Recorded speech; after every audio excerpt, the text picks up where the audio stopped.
August, and News 6 has been investigating since then and finding flaws in the system.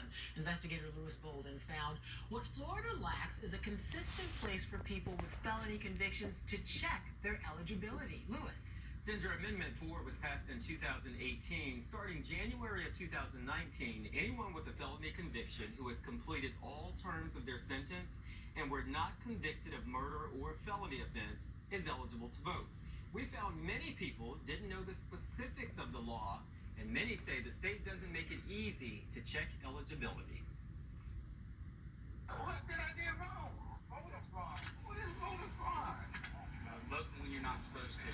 Why would y'all let me vote if I wasn't able to vote? When law enforcement officers started arresting the 20 people charged with illegally voting in the 2020 election, there was a common theme among the arrestees. Vote fraud. I voted, but I ain't committing no fraud. They didn't understand why they were being arrested.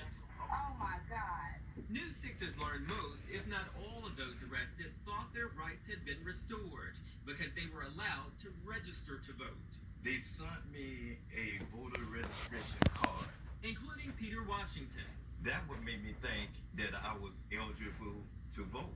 All my rights were reinstated. Ultimately, we're dealing with a data management problem. Neil Voles is the executive director of the Florida Rights Restoration Coalition and says the state needs a centralized database where people with felony convictions can check their eligibility. So that we can simply give somebody a yes or no within a short period of time once they register to vote. States like Louisiana, states like Alabama, you can go to a website, you can call somebody and get assurances and verification on the front end that you're eligible to vote. The state of Florida could fix it. Former Republican State Senator Jeff Brandes wrote the implementing legislation for Amendment 4.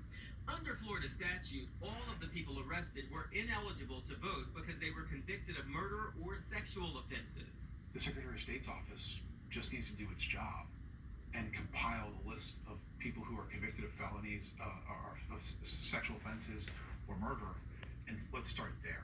Brandes agrees with Voles that a centralized database would simplify the process. It's fairly simple if somebody is convicted of one felony in one county. It gets much more complicated when you have multiple felonies in multiple jurisdictions. Do you think correcting this is a priority for the state? I think it should be. It's just really a question of resources and how much resources the state is willing to put into solving these problems. The Florida Restoration of Rights Coalition says it believes a data management program could be put together inside of 1 year.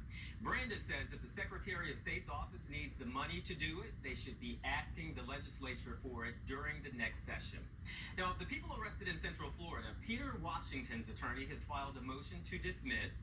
Michelle Stribling is awaiting a competency evaluation, and Jerry Lee Foster has asked for a continuance and tentatively has a hearing set for February. Matt and Ginger. Lewis Bolden, interesting story. Thanks for staying on it. We'll keep you posted with the updates on these cases on our website. Head over to clickorlando.com/investigators for more.